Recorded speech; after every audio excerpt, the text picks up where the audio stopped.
ਇੱਕ ਆਪਸ ਦੀ ਗੱਲ ਏ, ਤੁਸੀਂ ਕਿਸੇ ਨੂੰ ਦੱਸਣਾ ਨਾ। ਮੈਂ ਭੁੱਟੋ ਦਾ ਨਾਂ ਲੈ ਕੇ ਸਿਆਸਤ ਚਮਕਾਨਾ ਵਾਂ। ਮੈਂ ਭੁੱਟੋ ਬਣਨਾ ਚਾਹਨਾ। ਇੱਕ ਧੀ ਅਮਰੀਕਾ ਵਿੱਚ, ਇੰਗਲੈਂਡ ਵਿੱਚ 2 ਪੁੱਤਰ ਤੇ ਭੁੱਟੋ ਬਣਨਾ ਚਾਹਨਾ। ਉਂਝ ਭੁੱਟੋ ਸੀ।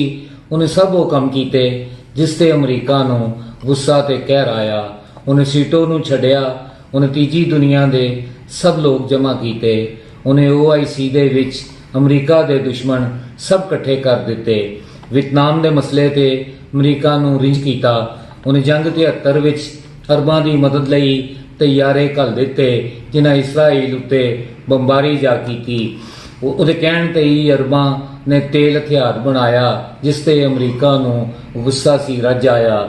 ਉਹਨੇ ਰੂਸ ਦੇ ਤਾਵਨ ਨਾਲ ਸਟੀਲ ਦੀ ਮਿੱਲ ਲਾਈ। ਚਾਈਨਾ ਦੇ ਤਾਵਨ ਨਾਲ ਹੈਵੀ ਫਾਊਂਡਰੀ ਫੌਜ ਅਤੇ ਬੰਬਾਰ ਤੈਯਾਰਿਆਂ ਦਾ ਕੰਪਲੈਕਸ ਬਣਾ ਦਿੱਤਾ। ਤੇ ਸਭ ਤੋਂ ਵੱਧ ਕੇ ਤੇ ਉਹਨੇ ਐਟਮ ਬੰਬ ਬਣਾਇਆ ਜਿਸ ਤੇ ਅਮਰੀਕਾ ਨੂੰ ਗੁੱਸਾ ਤੇ ਕਹਿਰ ਆਇਆ। ਉਹਨੇ ਜ਼ਿਆ ਉਲ ਹਕ ਦੇ ਹੱਥੀਂ ਉਹਨੂੰ ਬੇਗੁਨਾਹ ਮਰਵਾਇਆ। ਭੁੱਟੋ ਤੇ ਇਹ ਕੰਮ ਕੀਤੇ। ਮੈਂ ਉਹਦੇ ਮੁਕਾਬਲੇ ਵਿੱਚ ਖਿਲਾਫ ਅਮਰੀਕਾ ਦੇ ਆਖਰ ਕੀ ਕੀਤਾ ਏ?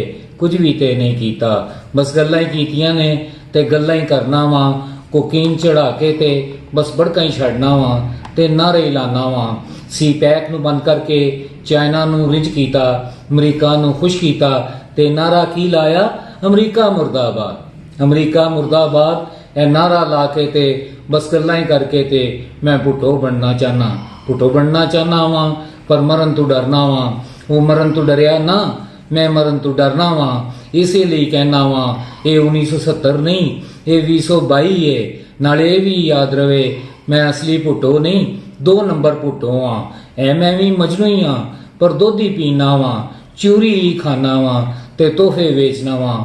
ਕੋਕੀਨ ਚੜਾਣਾ ਵਾਂ ਤੇ ਬੜਕਾਂ ਛੱਡਣਾ ਵਾਂ।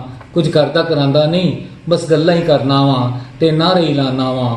ਇਸੇ ਲਈ ਕਹਿਣਾ ਵਾਂ ਹਥੌਲਾ ਹੀ ਰੱਖਣਾ ਜੀ ਤੇ ਯਾਦ ਜ਼ਰਾ ਰੱਖਣਾ ਮੈਂ ਅਸਲੀ ਭੁੱਟੋ ਨਹੀਂ, 2 ਨੰਬਰ ਭੁੱਟੋ ਆ।